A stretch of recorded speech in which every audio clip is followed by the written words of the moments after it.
Assalamualaikum warahmatullahi wabarakatuh. Alhamdulillahi ala ihsanihi wa syukru lahu ala taufiqihi wa amtinanihi. Asyhadu an la ilaha illallah wahdahu la syarika lah ta'ziman li sya'nihi. Wa asyhadu anna Muhammadan abduhu wa rasuluhu ad-da'i ila ridwanih. Wa sallallahu alaihi wa ala alihi wa sahbihi wa ikhwanihi amma ba'd. Ikhwan wal akhwat dan juga para Ustadz Khidir, Al-Ustadz Khairil dan Al-Ustadz Hasan hafizahumallahu ta'ala ada di tengah-tengah kita. Rahimakumullahu jami'an. Alhamdulillah, pada kesempatan pagi atau siang hari ini kita diberi karunia oleh Allah Jalla wa'ala bisa bermajlis ilmu, yang mana majlis ilmu adalah majlis yang dibanggakan oleh Allah, majlis yang dibanggakan oleh Allah. Majlis ilmu merupakan majlis yang mengalahkan majlis para raja, para pembesar, para orang-orang kaya. Majlis ilmu, majlis yang termulia, yang dibanggakan oleh Allah Jalla wa'ala di hadapan para malaikat. Dan alhamdulillah kita sudah mendengarkan sedikit dari penjelasan tentang ilmu atau tentang rezeki oleh Ustadz kita Al-Ustadz Khairil hafizahullahu ta'ala. Ya, dan tentunya dalam kehidupan dunia ini kita perlu dengan rezeki. Ya, kita perlu dengan rezeki. Dan kata rezeki, ya, razaqa yarzuqu rizqan, itu bermakna al-ata, bermakna pemberian. Jadi rezeki artinya pemberian. Maksudnya kita yakini bahwa Allah adalah Ar-Razzaq, yang maha memberi rezeki. Ya, artinya semua rezeki itu dari Allah, berarti pemberian itu semuanya dari Allah. Kemudian yang secara istilah syar'i yang dimaksud dengan rezeki adalah al-ata al-ilahi, pemberian dari Allah. Dan rezeki itu sebagaimana yang dijelaskan tadi ada dua macam. Ada pemberian Allah yang bersifat agama, ya, yang bersifat dini dan ukhrawi. Ada rezeki yang sifatnya dunia. Jadi ada rezeki yang sifatnya agama, ada pemberian Allah kepada hamba sifatnya agama. Ada rezeki yaitu pemberian dari Allah kepada hamba, itu sifatnya dunia. Ini dua rezeki, dua pemberian. Artinya dari semua pemberian kembali kepada dua macam ini. Ada yang dikasihkan rezeki dunia dan ada yang diberikan rezeki agama. Taib, tentunya kita telah ketahui bersama bahwa rezeki dunia itu Allah berikan kepada siapa saja, yang muslim, yang kafir, bahkan hewan sekalipun, hewan, tumbuhan, Allah kasih rezeki. Ya, Makanya ini diantara pengaruh dari nama Allah, ya, Ar-Rahman. Di antara nama Allah Ar-Rahman, yang Maha Pengasih. Maksudnya saking luasnya rahmatnya, saking luasnya rahmatnya, maka tidak ada makhluknya yang luput dari rezeki, yang luput dari pemberian. Sampai orang kafir, mereka dikasih harta, mereka dikasih jabatan, mereka dikasih kekuasaan untuk mengelola bumi ini, ya, mereka dikasih umur panjang, dikasih kecerdasan dan seterusnya, ya. Tetapi Allah Subhanahu wa taala menyebutkan bahwa mereka itu kal an'ami bal hum adall. Mereka itu seperti hewan ternak, bahkan lebih rendah dari hewan. Kenapa? Karena mereka keluar dari tujuan diberikan rezeki itu. Karena Allah beri itu ada tujuannya. Allah kasih kita rezeki di dunia ini itu ada tujuannya. Ada tujuannya. Allah ciptakan kita dengan bentuk yang paling bagus, itu kan rezeki. Allah kasih kita pendengaran, penglihatan dan hati, itu kan rezeki. Allah kasih kita pekerjaan, Allah kasih mudahkan kita harta, itu kan rezeki. Tapi itu ada tujuannya. Tidak Allah kasih begitu saja.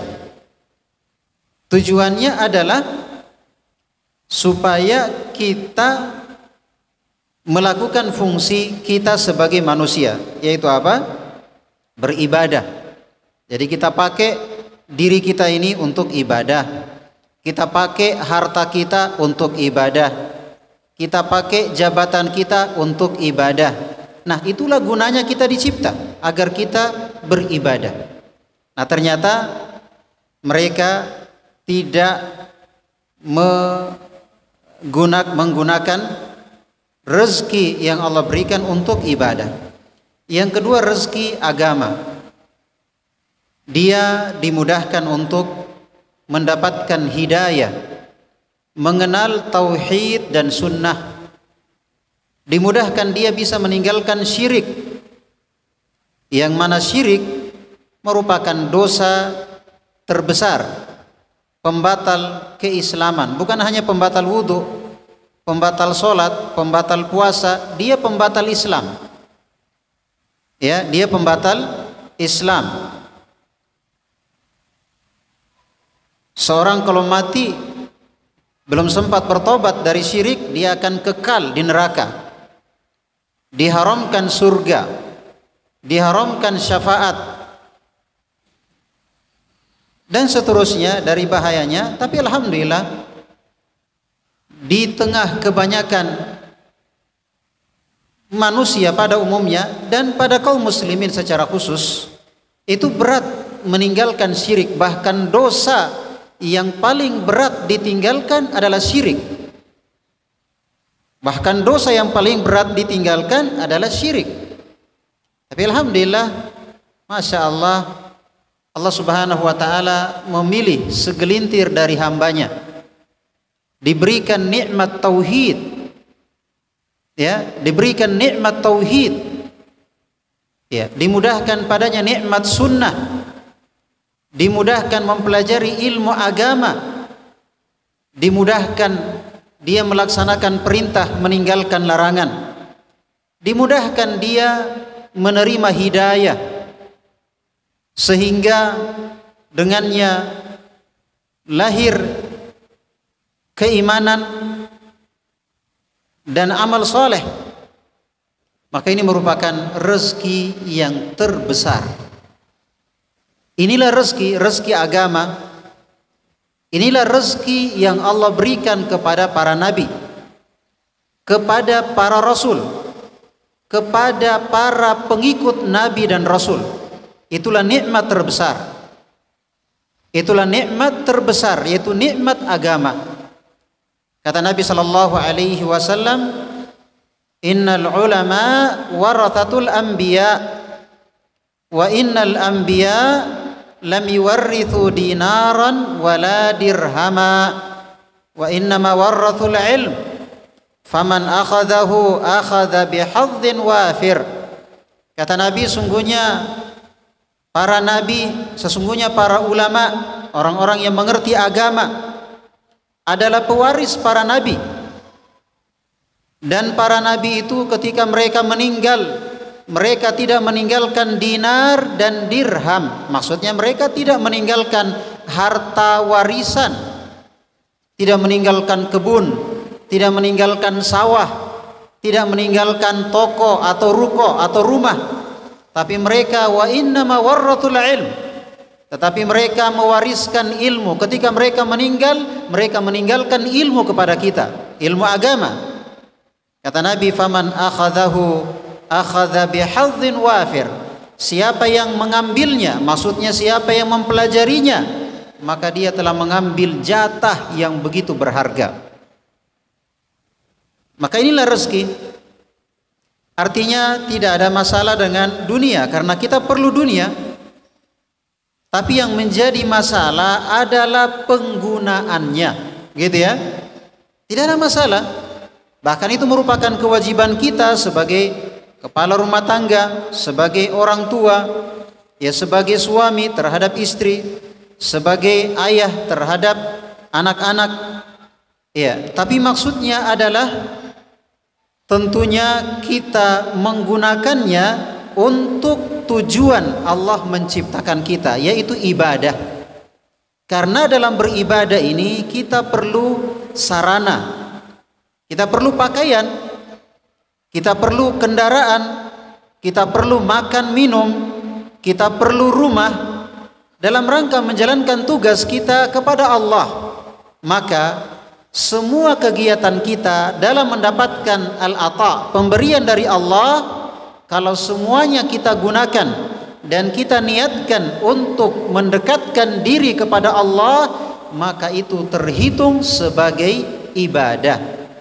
Disebutkan dalam firman Allah, "Qul inna salati wa nusuki wa mahyaya," dan hidupku, semua kegiatan hidup kita, dari makannya, minumnya, kerjanya, tidurnya, bangunnya, mandinya, ya, aktivitasnya, kalau kita niatkan sebagai sarana untuk beribadah kepada Allah, maka semua kegiatan hidup kita bernilai ibadah.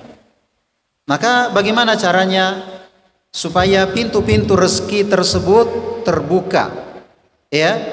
Dan tentunya perlu kita ketahui, rezeki itu ada yang datang sendiri dan ada yang harus dicari. Rezeki itu ada yang datang sendiri. Seperti apa? Apa contohnya rezeki yang datang sendiri? Nggak ada yang tahu. Seperti misalnya warisan. Pas mati orang tuanya, dapat warisan dia. Iya kan? Seperti apa lagi? Misalnya ada akhwat yang dilamar, Masya Allah, tajir. Ya, dia nggak pernah, dia hanya menunggu di rumah. Tiba-tiba didatangi sang pangeran. Iya, datang sendiri, nggak pernah, ya, chattingan, nggak pernah kenalan. Iya, tiba-tiba dia datang dengan semua yang dia miliki. Iya, ada rezeki yang harus dicari. Iya, rezeki yang harus dicari ini yang umumnya, mau makan, mau minum, mau kehidupan hari-hari. Tidak mungkin kita bertawakal kepada Allah saja tanpa menempuh sebab. Iya kan? Maka orang yang tadi saya ingatkan, jadi keduanya ini, baik rezeki yang datang sendiri ataupun rezeki yang dicari, itu semuanya telah tertulis. Ketika di alam rahim dituliskan bi rizkihi, dituliskan rezekinya. Baik rezeki yang telah yang datang sendiri maupun rezeki yang dicari, semuanya telah dituliskan. Tapi jangan berdalil, ya kalau begitu sudahlah kita baring-baring saja, santai-santai saja. Jawabannya, tidak ada yang tahu rezeki kita. Tidak ada yang tahu apa kita kerja besok. Oleh karena itu, kita berusaha. Sebelum kita masuk, ada hal yang perlu kita ingatkan, yaitu berkaitan dengan tawakal dan usaha. Tentunya kita diperintahkan untuk berusaha, dan juga kita diperintahkan untuk bertawakal. Jadi kita diperintah untuk berusaha. Ya, idza qudiyatis sholatu fantashiru fil ard wabtaghu min fadlillah. Ketika selesai sholat Jumat, bertebaranlah di muka bumi. Maksudnya cari kehidupan, cari maisha. Ya, wabtaghu min fadlillah, carilah keutamaan Allah.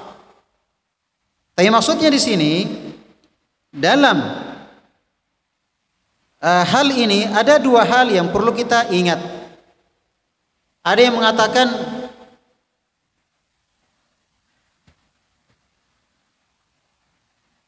mengatakan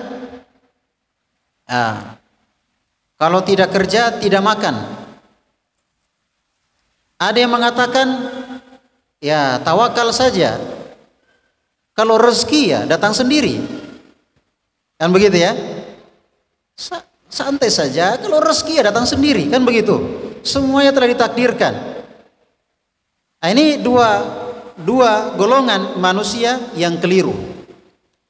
Orang yang hanya berpasrah tanpa berusaha itu sesat. Para nabi juga berusaha. Nabi kita Muhammad berdagang, ya, menjadi dulu sebelum beliau menikah dengan Khadijah, itu beliau bosnya Khadijah. Beliau karyawan, ini sebelum menikah.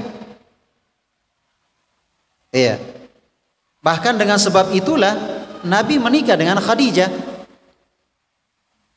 dengan perantaraan Maisarah. Alhasil adalah para nabi seluruhnya terkenal dengan penggembala, terkenal mereka berusaha. Maka siapa yang bertawakal saja, berpasrah saja tanpa usaha, berarti dia sesat, karena dia menyelisihi perintah. Kalau dia kerja saja tanpa bertawakal, berarti dia syirik. Karena kenapa? Karena tawakal merupakan ibadah. Tawakal merupakan ibadah, yaitu ibadah hati. Jadi ketika hati ini bersandar, berpasrah kepada siapapun, kepada apapun dari selain Allah, syirik. Karena tawakal adalah ibadah. Tapi siapa yang berpasrah saja dan tidak menempuh sebab, sesat, menyelisihi as-sirat al-mustaqim. Berarti yang benar bagaimana dalam mencari rezeki? Bagaimana yang benar dalam mencari rezeki?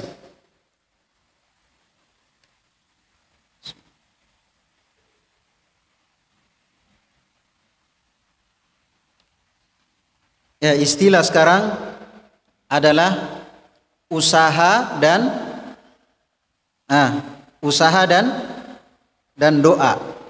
Artinya usaha itu berkaitan dengan dia menempuh sebab. Doa maksudnya dia berpasrah. Setelah dia berusaha, dia berpasrah kepada Allah. Ya kan? Maka orang yang berusaha dalam mencari rezeki, dia harus melaksanakan tugasnya masing-masing. Maksudnya kita terdiri atas dua bagian. Yang pertama fisik, yang pertama jasmani, yang kedua rohani atau hati. Ada tugasnya fisik dan ada tugasnya hati. Tugasnya fisik yang Allah perintahkan adalah berusaha, dan tugasnya hati adalah bertawakal. Paham di sini ya? Tugasnya fisik, dia bekerja, dia profesional, dia amanah. Inna khaira man istajarta al-qawiyul amin. Sesungguhnya yang paling bagus kamu pekerjakan adalah yang profesional, al-amin, dan amanah. Nah, ini kalau mau sukses, kuncinya ahli. Jangan abal-abal, jangan kaleng-kaleng, tapi harus ahli. Berarti kuncinya adalah ilmu. Mau agama, pakai ilmu. Mau dunia, pakai ilmu. Man arada dunya fa alaihi bil ilm. Iya. Wa man arada al akhirah fa alaihi bil ilm. Siapa yang mau dunia, ya pakai ilmu, jangan pakai otot. Pakai ilmu. Dia harus misalnya mau bawa mobil, kalau nggak belajar bagaimana? Mau jadi tukang batu, tukang kayu, kalau nggak belajar bagaimana? Mau jadi petani, jadi nelayan, mau bikin karambah, kalau tidak belajar, nah, nanti bikin karambah di atas gunung, bertani di lautan. Jadi intinya ternyata mau dunia ataupun akhirat, kuncinya apa? Ilmu. Yang kedua, amanah. Walaupun profesional kerjanya, tapi kalau orangnya suka kalasi, suka tipu-tipu, hancur perusahaan. Tapi biar juga amanah, walaupun 1 rupiah dia nggak korupsi, tapi kalau kerjanya hancur, hancur juga perusahaan. Jadi kuncinya apa? Profesional dan amanah. Ini dalam bekerja fisik. Dalam bekerja mencari rezeki, kita profesional dan amanah. Ini 2 hal yang harus ada, tapi ini adalah pekerjaan fisik. Jadi kita bekerja, entah itu berdagang, entah itu mengajar, entah itu bertani, entah itu melaut, entah apa saja dalam mencari rezeki, itu hanya sebatas pekerjaan fisik. Adapun hati, apa kerjanya hati? Apa kerjanya hati? Kerjanya hati adalah bertawakal, berpasrah. Jangan sampai ada yang mengatakan, memang ini kalau bukan karena dia, dakwah di bau-bau ini bagaimana? Kita ingat sebatas usaha. Adapun hati, ya, wala takilni ila nafsi tarfata ain. Jangan wakilkan kepada diriku ya Allah walaupun sekedip mata, karena tawakal adalah ibadah.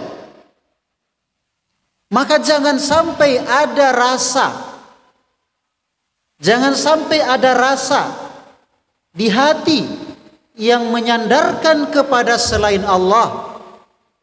Jangan sampai ada ingatan di hati menyandarkan kepada, ingat modalnya, ingat pengalamannya, ingat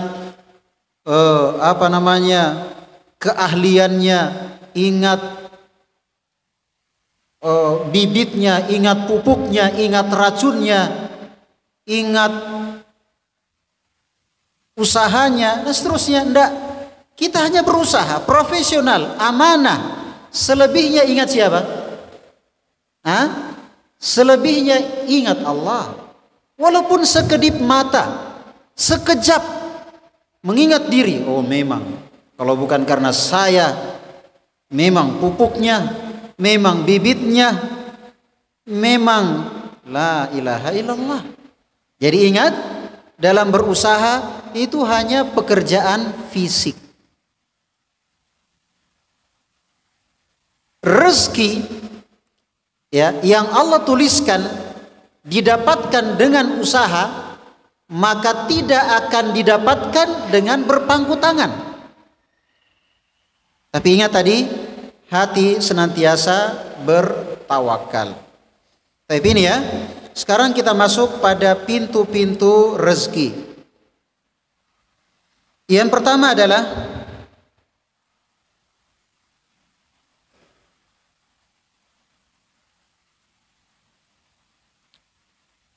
al-istighfar wa taubah. Yang pertama adalah banyak beristighfar dan banyak bertobat.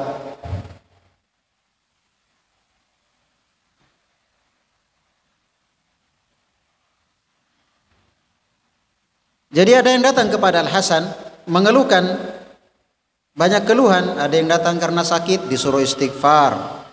Ada yang datang karena miskin, istighfar. Ada yang datang karena perkara lain, istighfar. Ada yang datang belum punya anak, istighfar. Jadi banyak orang datang mengeluh, memberikan, minta solusi ya supaya diberikan apa yang mereka inginkan. Al-Hasan memfatwakan istighfar. Kemudian beliau ya membacakan firman Allah Subhanahu wa taala, "Faqultu astaghfiru rabbakum." "Faqultu astaghfiru rabbakum innahu kana ghaffara yursilis samaa 'alaikum midrara wa yumdidukum bi amwali wa banin wa yaj'al lakum jannati wa yaj'al lakum anhara." Allah berfirman, saya mengatakan istaghfiru rabbakum, istighfarlah kepada Tuhan kalian. Innahu kana ghaffara, sesungguhnya dia itu maha pengampun. Setelah itu disebutkan hasilnya. Yursilis samaa 'alaikum midrara, maka Allah akan turunkan hujan. Karena kalau tidak turun hujan, kalau tidak turun hujan apokia. Ya kalau nggak turun hujan repot. Petani mengeluh, ya orang kota mengeluh kekurangan air. Iya. Yang punya mobil tangki dan sumur bor bersyukur. Iya, karena laris. Asyahid adalah dalam ayat ini siapa yang banyak istighfar, kata Allah Jalla wa Ala, maka Allah akan turunkan hujan yang deras. Apalagi wa yumdidukum bi amwal, Allah akan melapangkan amwal, melapangkan harta. Jadi Allah akan melapangkan harta, wabanin, dan Allah akan memperbanyak keturunan. Wa yaj'al lakum jannat, dan Allah akan menjadikan bagi kalian jannat, ya kebun-kebun. Wa yaj'al lakum anhara, dan sungai-sungai. Jadi ayat ini jelas bahwa pintu ya yang pertama terbukanya pintu rezeki adalah banyak beristighfar dan banyak bertobat. Berarti dosa itu penutup pintu, maka yang membukanya ya penutup pintu rezeki, yang membukanya adalah istighfar dan tobat. Karena istighfar dan tobat adalah pembersih dosa.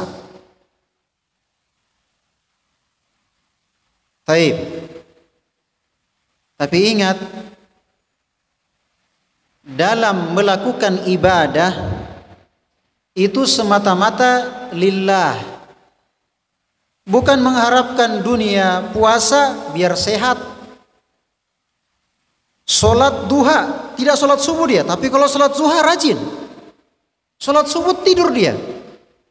Bangun jam 7 sholat duha, Masya Allah. Pas ditanya kenapa rajin sholat duha, biar rezeki lancar. Puasa rajin, biar dilarang sama suami, jangan puasa sunnah. Pas ditanya kenapa, biar sehat, lagi keto. Ingat, ibadah itu lillah. Motivasi kita ibadah itu karena Allah, mengharapkan apa yang di sisinya, mengharapkan negeri akhirat. Itu motivasi. Disebutkan hasilnya, diantaranya istighfar dan tobat. Di antara hasilnya memperbanyak rezeki, banyak keturunan, dimudahkan rezekinya. Ini kan dunia. Kata para ulama, ma yajuzu taba'an wala yajuzu istiqlalan. Boleh kalau sekedar diikutkan, dan tidak boleh ketika menjadi niat. Puasa biar sehat, sedekah biar kaya, istighfar biar lancar rezeki. Enggak. Artinya diikutkan. Dia motivasinya istighfar, motivasinya karena mengharapkan di sisi Allah negeri akhirat. Disebutkan hasilnya, ya sudahlah sekalian. Ya, bagus. Diikutkan. Bukan menjadi motivasi sampingan. Kebetulan ada, ya sudah. Misalnya mau kemana? Dari Bau-Bau mau ke Kapontori misalnya. Tujuan dia ke sana memang mau ambil sesuatu. Kebetulan ada yang mau nitip. Kebetulan ada yang mau nitip. Maka berangkatnya dia ke sana bukan karena bawa titipan. Paham? Berangkatnya dia ke sana bukan karena bawa titipan, karena memang dia mau ke sana. Nah, kebetulan ada yang nitip, kebetulan juga mau ke sana sekalian. Paham sini ya? Jangan sampai ibadah tapi niatnya dunia. Sedekah, Jumat pagi, Jumat berkah, ya, puasa, murah senyum biar sehat. Ingat, ibadah lillah. Yang kedua adalah at-tawakkul 'ala Allah, bertawakal. Tawakal ini apa tadi? Usaha dan doa. Usaha dan berpasrah kepada Allah. Bagaimana usahanya? Profesional, amanah, semangat, tidak malas. Bagaimana hatinya? Apa yang dia ingat hatinya? Allah. Karena ketika dia bisa melakukan sebab, dia profesional, dia amanah, dia rajin dan dimudahkan, itu siapa yang kasih? Allah, ya kan? Dia bisa bekerja profesional, dia amanah, dia rajin, itu siapa yang kasih? Allah. Kalau begitu, tidak ada yang kita ingat, kita berpasrah kecuali hanya Allah.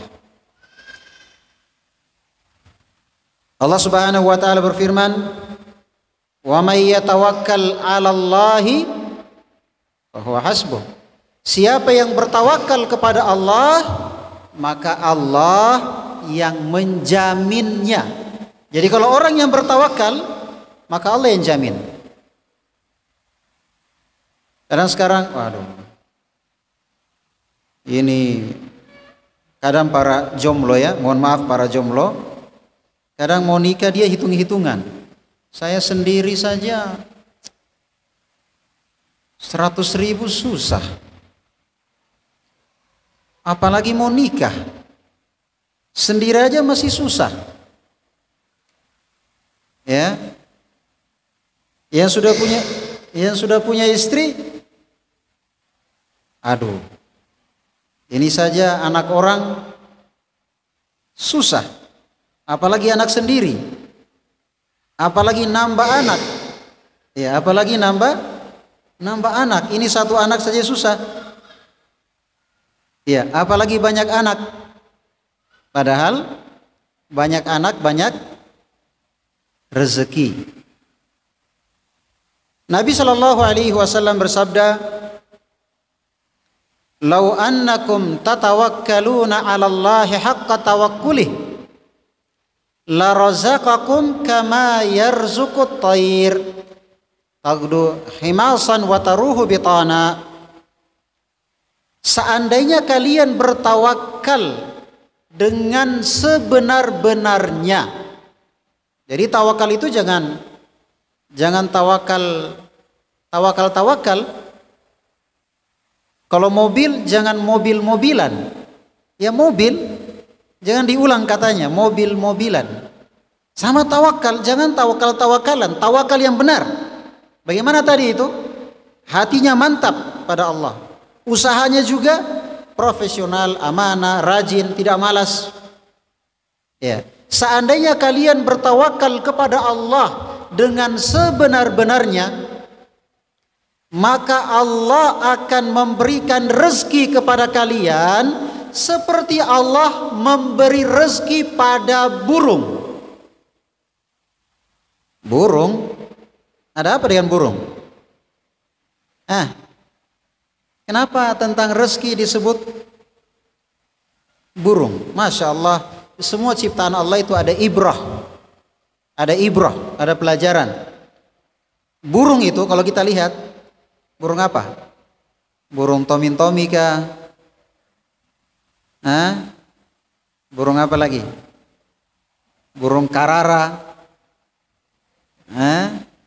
Jelas burung lah. Saya tanya, itu burung itu pernah sekolah? Atau burung itu dia punya ruko, punya tempat di mana? Lelangi, ya, untuk menghidupi anak-anaknya. Karena sekali menetas bukan satu, sekali menetas minimal 5. Kalau kita kan sekali lahir 1, kalau kembar palingan 2. Tapi perhitungannya mantap.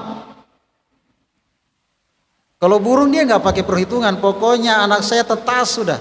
Kata Nabi SAW, "Tagdu khimasan wa taruhu bitana." Pokoknya dia terbang di pagi hari dalam keadaan perut kosong, pulang kenyang. Dia nggak pernah berpikir, waduh, ini sekarang persaingan ketat. Pohon-pohon sudah banyak yang disensor. Keras kehidupan. Kita harus sekolah, kita harus memikirkan masa depan. Nanti anak-anak tidak bisa makan. Ini sekali menetas 5. Burung tidak mau pusing, pokoknya pagi-pagi terbang, pulang sore kenyang. Maksudnya apa? Kalau orang bertawakal dengan sebenar-benarnya tawakal, sebab yang sekecil-kecilnya, maka mendapatkan hasil yang sebesar-besarnya. Kita ini sudah banting tulang, peras keringat, lembur lagi. Sudah siang tidak cukup, malam tambah istri lagi kerja. Tapi banyak utang. Bayangkan, sudah kerja, suami kerja, istri kerja, lembur, utang banyak. Berarti ada yang salah ini.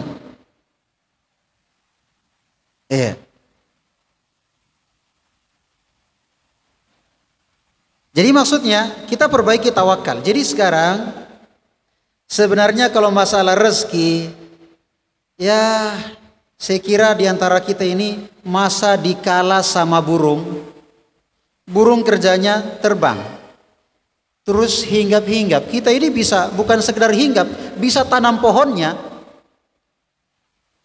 Ya, bisa tanam pohonnya, bukan sekedar hinggap, tanam sekalian pohonnya, mau 1 hektar 2 hektar.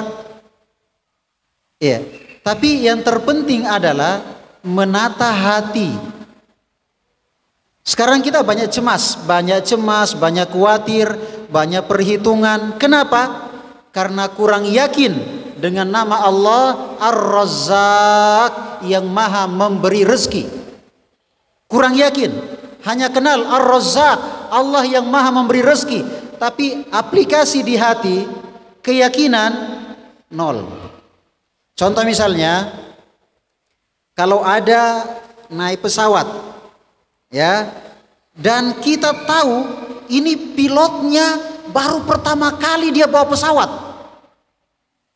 Kita naik di pesawat yang dia bawa itu baru pertama kali. Kira-kira bagaimana perasaan? Bahayain. Kita nggak percaya dengan dia karena dia bukan ahli. Sekarang Allah Ar-Razzaq yang maha memberi rezeki, tapi kita khawatir. Nah, dia ini maha memberi rezeki, lantas kita khawatir. Berarti yang dikhawatirkan kitanya, bukan Allah. Kitanya ini mau diservis, bukan diservis tenaganya. Tenaganya super, tapi yang diservis apanya? Hatinya. Jadi sebenarnya simpel saja ya. Kita tinggal menata hati. Apa yang dijelaskan dalam agama kita, pokoknya seperti itu. Bagaimana, pokoknya begitu. Jangan banyak tapikan, tapi hilangkan tapi. Bismillah, ya kan? Ini namanya tawakal. Artinya kerja semampunya, profesional, amanah semampunya. Selebihnya ingat siapa? Allah. Taib. Atau ada burung mati kelaparan, alhamdulillah enggak. Taib. Kemudian yang selanjutnya yaitu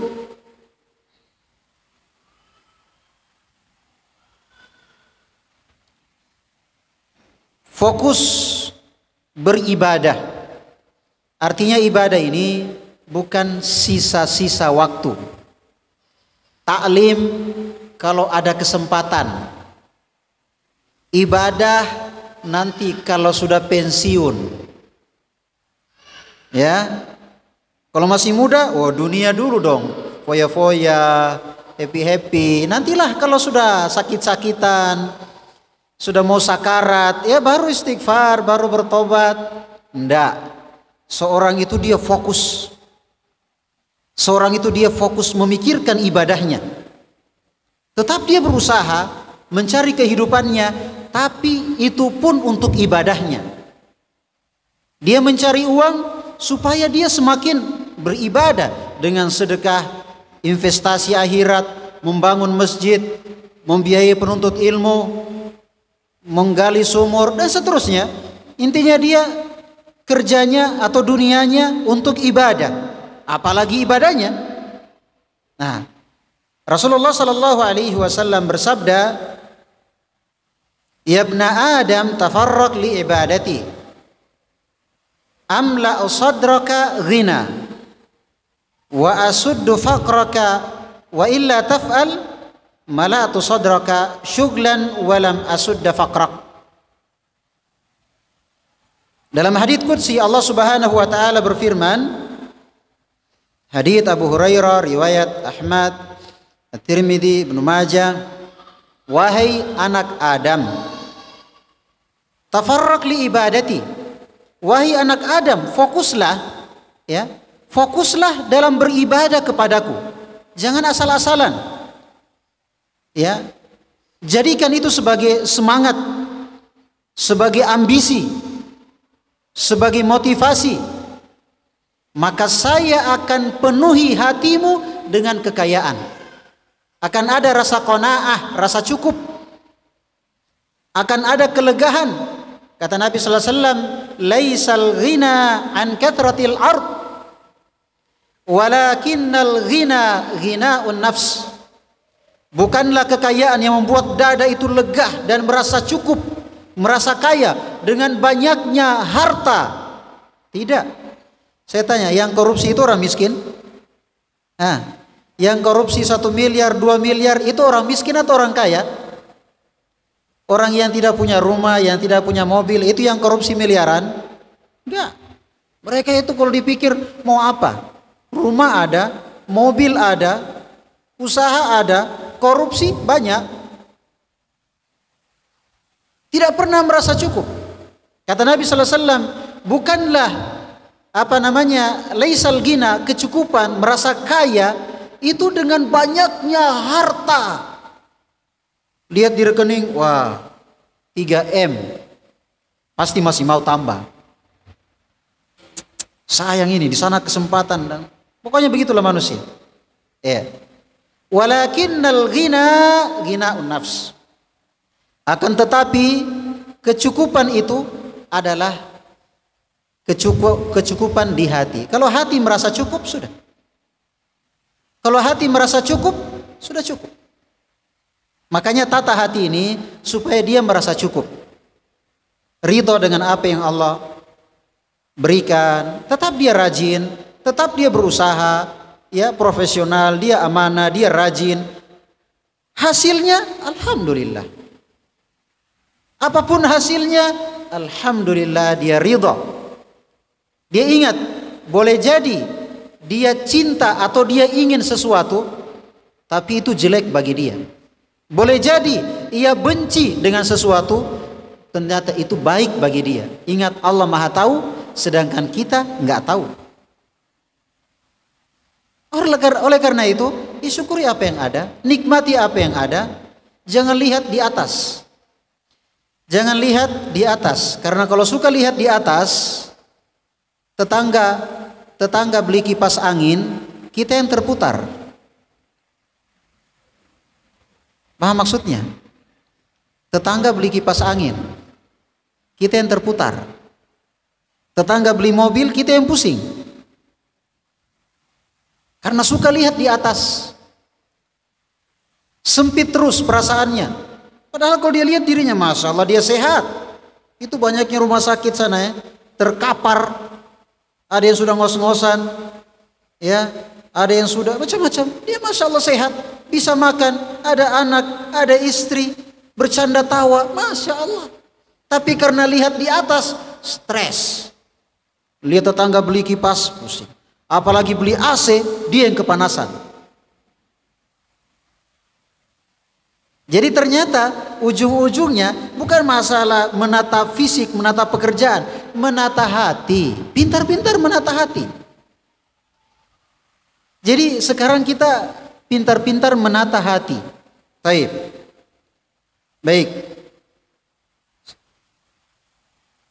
Selanjutnya, di antara kunci rezeki adalah al-mutaba'ah bainal haji wal umrah, yaitu melakukan haji atau umrah secara berurut, maksudnya berkesinambungan kalau dia mampu. Kalau haji kayaknya susah ya. Kalau umrah bisa. Ya, dia umrah terus umrah lagi. Sebut dalam hadits Ibnu Abbas, riwayat Ahmad, At-Tirmidzi dan selainnya, Rasulullah sallallahu alaihi wasallam bersabda, "Tabi'u bainal haji wal umrah. Fa inna mutaba'ata bainahuma tanfi al-faqr wad dhunub, kama yanfi al-qir khabata al-hadid." Rasulullah sallallahu alaihi wasallam bersabda, ikutilah haji dan umrah. Maksudnya haji terus haji lagi, umrah terus umrah lagi. Maka mengikutinya, ya, artinya haji atau umrah yang berulang kali, maka itu dia akan mengikis kefakiran dan dosa seperti api mengikis karat pada besi. Selanjutnya, dari pintu-pintu atau kunci-kunci rezeki adalah silaturahim, menyambung silaturahim. Kalau orang Makassar, jangan baku bombe. Kalau orang Buton apa? Jangan baku oga. Ya, jangan baku oga. Tapi baku teman. Apalagi sesama muslim. gara-gara gara-gara rupiah, gara-gara sengketa dunia, sengketa dunia, macam-macam sengketa itu bisa macam-macam. Ada sengketa apa? Sengketa lahan, ada juga sengketa ahwat. Aduh, dia yang dapat, padahal mau juga Kak. Akhirnya naoga temannya. Gara-gara sengketa, dunia ndak seluas daun kelor. Iya kan? Jangan gara-gara dunia yang fana ini kita korbankan persaudaraan karena agama. Hendaknya kita berjiwa besar. Jangan berjiwa kerdil gara-gara dunia. Baku oga. Gara-gara dunia hilang silaturahim, hilang persaudaraan, sedih karena dunia, pusing karena dunia, apalagi minum baygon karena dunia. Aduh. Dan itu banyak korbannya gara-gara dunia. Bukan hanya sekedar baku oga. Bahkan dia mati karena dunia. Maka jadi ternyata ujung-ujungnya pintar-pintar menata hati. Pikir-pikir dunia ini apalah, ya. Baik. Kata Nabi sallallahu alaihi wasallam,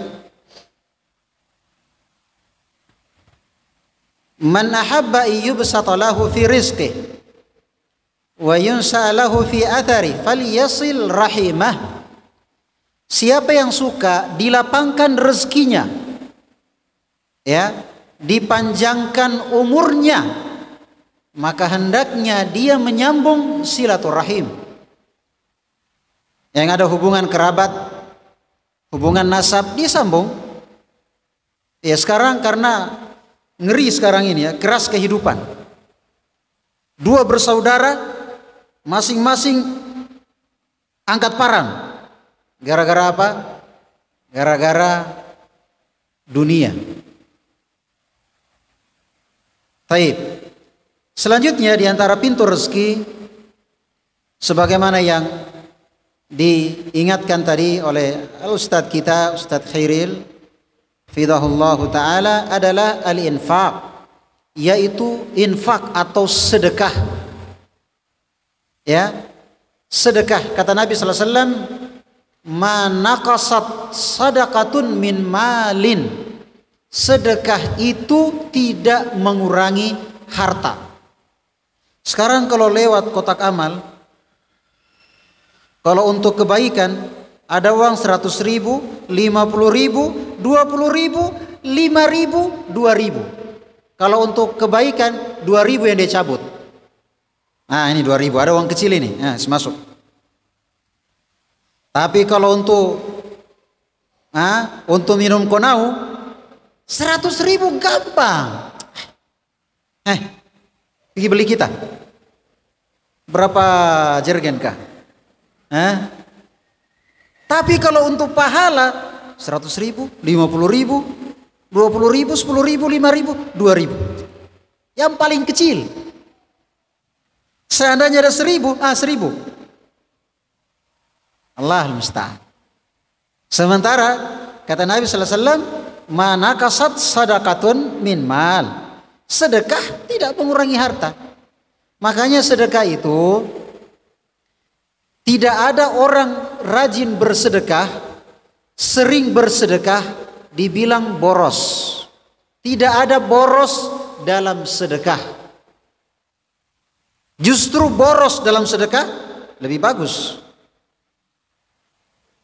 Tapi kalau bukan sedekah, maksudnya kita gunakan harta itu untuk dosa, walaupun 1 rupiah, walaupun 1.000 rupiah, tapi kalau itu untuk dosa, itu namanya israf, itu namanya boros. Itu namanya boros. Jadi walaupun 50 rupiah, 1.000 rupiah dipakai untuk dosa, itu namanya boros. Sementara kita dilarang dari boros. Adapun sedekah tidak masuk kata boros pada sedekah. Iya.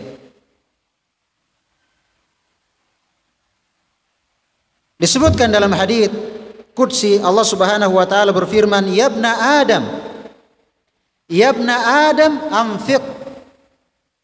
Ya. Ya ibna Adam anfiq. Anfiq alaik. Atau unfiq alaik. Wahai anak Adam, berinfaklah. Berinfaklah. Ini Allah suruh.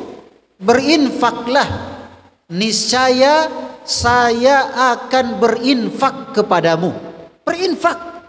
Saya ganti itu. Iya.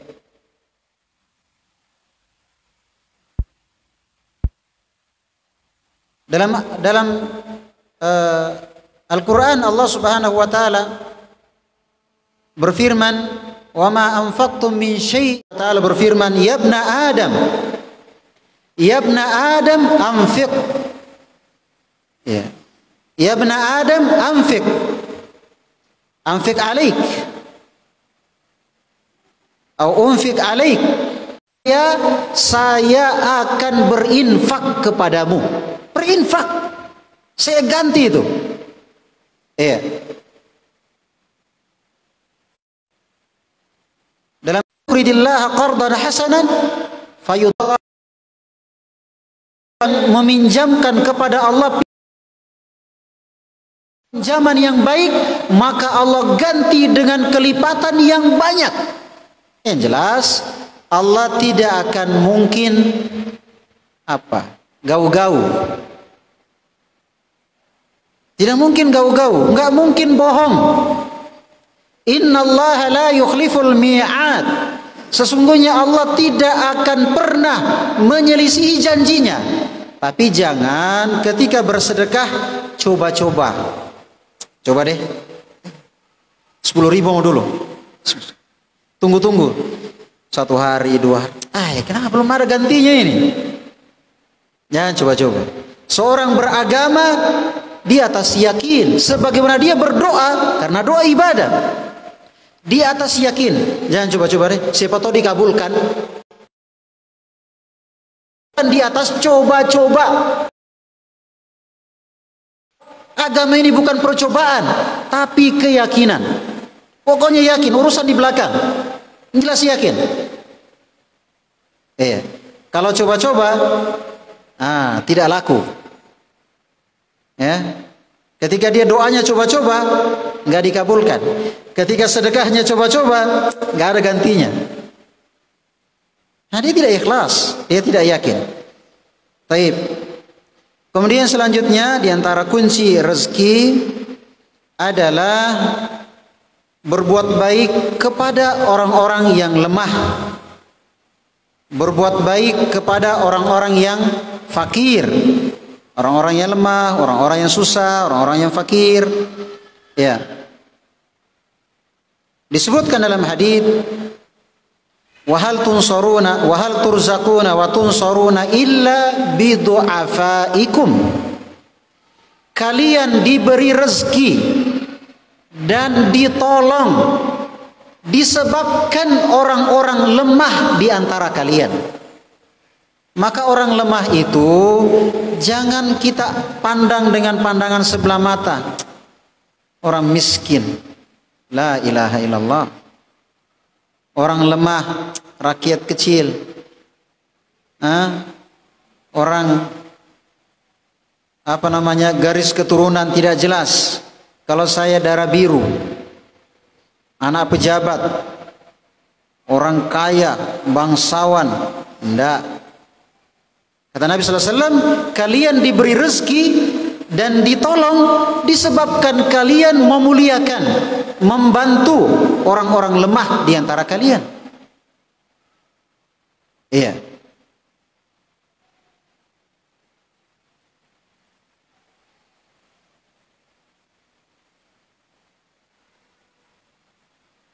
Kemudian yang selanjutnya di antara kunci-kunci rezeki adalah as-sa'yu fi ardillah al-wasi'ah li talabir rizq, yaitu usaha di bumi Allah ini dalam mencari rezeki. Dunia tidak seluas daun kelor. nggak dapat di Bau-Bau, ada di Kendari, ya. Nggak dapat di Kendari, ada di Makassar. Dunia luas. Jangan sempitkan hati kita, ya. Jangan jadikan yang luas jadi sempit karena hati kita yang sempit. Maka kita usaha keluar menuju laut, menuju kebun, menuju toko, menuju apa saja, berusaha. Ya, Allah Subhanahu wa taala berfirman, "Wa may yuhajir fi sabilillah yajid fil ardi muragaman katsiran wa sa'ah." Siapa yang berhijrah, ya, fi sabilillah, di jalan Allah, dia mendapatkan di bumi ini muragaman. Ya, kata Ibnu Abbas, al-muragham at-tahawul minal ardi ilal ard, yaitu berpindah dari satu tempat ke tempat yang lain. Wasa'ah, maksudnya as-sa'ah fir rizq, keluasan dalam rezeki. Keluasan dalam rezeki. Kalau kita lihat misalnya Nabi kita sallallahu alaihi wasallam berdagang, ia merantau dari Mekah ke negeri Syam, ya, ke negeri Syam berdagang. Ya, dia meninggalkan Mekah mencari rezeki ke negeri Syam, yaitu berdagang. Maka dia melakukan usaha, diantaranya berpindah dari satu tempat ke tempat yang lain dalam mencari rezeki. Tentunya dia profesional, dia amanah, dia sungguh-sungguh, dan dia tawakal kepada Allah Jalla wa'ala. Baik, jadi saya ulangi, dari pintu-pintu rezeki yang kunci-kunci rezeki yang telah kita sebutkan, yang pertama adalah istighfar dan bertobat. Yang kedua, tawakal yang benar. Yang ketiga, fokus dalam ibadah, ya, semangat beribadah. Yang ketiga, haji atau umroh yang berulang. Yang keempat, silaturahim. Yang kelima, berinfak. Yang keenam, berbuat baik kepada, ya, membantu orang-orang yang lemah, orang-orang yang fakir. Yang keenam, ya, merantau atau berpindah dari satu tempat ke tempat yang lain. Mungkin ini yang bisa kami sebutkan dari kunci-kunci rezeki. Semoga apa yang kita dengarkan bermanfaat bagi kita semua, khususnya bagi saya pribadi. Bila ada benarnya, itu semua dari Allahu Jalla wa'ala. Bila ada salahnya, itu dari saya dan dari syaitan, yang saya beristighfar dan bertobat kepada Allahu Jalla wa'ala. Semoga Allah Subhanahu wa ta'ala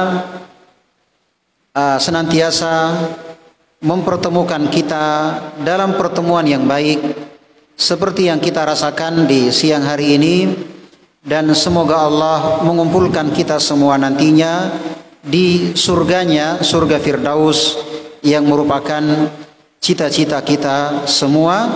Subhanakallahumma wa bihamdik, asyhadu an la ilaha illa anta, astaghfiruka wa atubu ilaik, wa akhiru da'wana anil hamdulillahi rabbil alamin. Wassalamu alaikum warahmatullahi